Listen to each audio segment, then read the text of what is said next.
Times live, तुमच्या विश्वासाचा आवाज. महाराष्ट्रातील आंबेडकरी जनता आणि श्री सिद्धरामेश्वर नगरी सोलापूरच्या दृष्टीनं आजचा दिवस ऐतिहासिक आहे असं म्हणावं लागेल.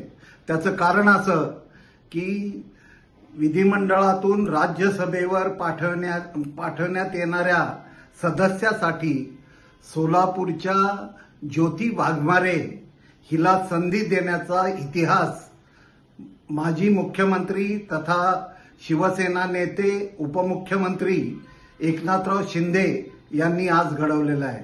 ज्योती ही सोलापूरकरांची ज्योती. खरं तर म्हणजे वादळातील दिवे म्हटलं की सुशीलकुमार शिंदेंचं नाव सोलापूरकर नेहमी घेतात.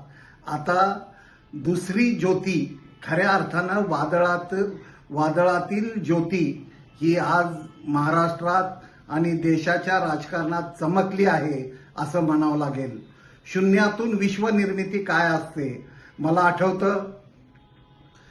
साधारण 2000 साली ज्योती महाराष्ट्रात पहिल्या गुणवत्ता यादीत पहिल्या नंबरनं उत्तीर्ण झाली होती. सोलापूरकरांना तिचं खूप कौतुक. नेमकं त्या काळात मी सोलापूरच्या सुराज्य सोलापूर या दैनिकाचा संपादक होतो आणि तिचं कौतुक करायला आणि तिला प्रोत्साहन देण्याची संधी मला त्यावेळी मिळाली.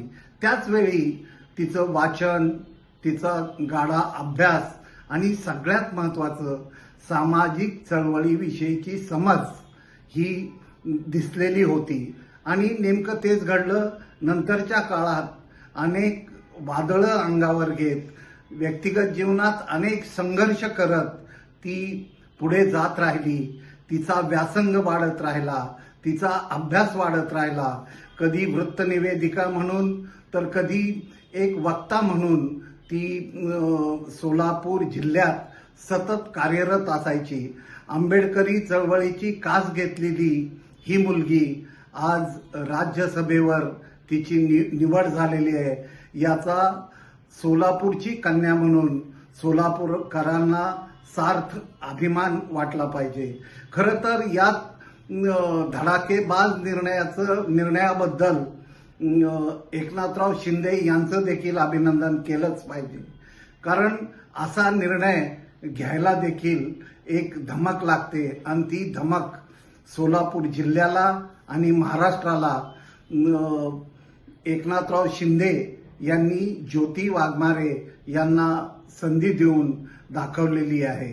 डॉक्टर ज्योती वाघमारे या एक विचारवंत तर आहेतच आहेत, परंतु आंबेडकरी चळवळीत आपल्याला आणि महाराष्ट्राला आठवत असेल की ज्यावेळी रामदास आठवले यांना कॅबिनेट मंत्री म्हणून पहिली संधी तत्कालीन मुख्यमंत्री शरद पवार यांनी दिली होती, त्यावेळी आंबेडकरी जनतेनं विधान भवन परिसर आणि महाराष्ट्रात एक खूप मोठा जल्लोष केलेला असल्याचा इतिहास आपण अनुभवलेला आहे.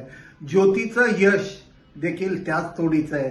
कुठलीही पार्श्वभूमी नसलेली, कुठलाही गॉडफादर नसलेली, स्वतःच्या गुणवत्तेवर ती राजकारणात स्थिर होते याचं आम्हाला समाधान वाटतं. मी डिजिटल मीडिया संपादक पत्रकार संघटनेच्या वतीनं खमक्या इंडिया, जय हो आणि शब्दरंग या चॅनलच्या वतीनं ज्योतीला खूप खूप शुभेच्छा देतो. देशाच्या आणि राज्याच्या राजकारणात ती तळपत राहो, सतत चमकत राहो अशी प्रार्थना करतो.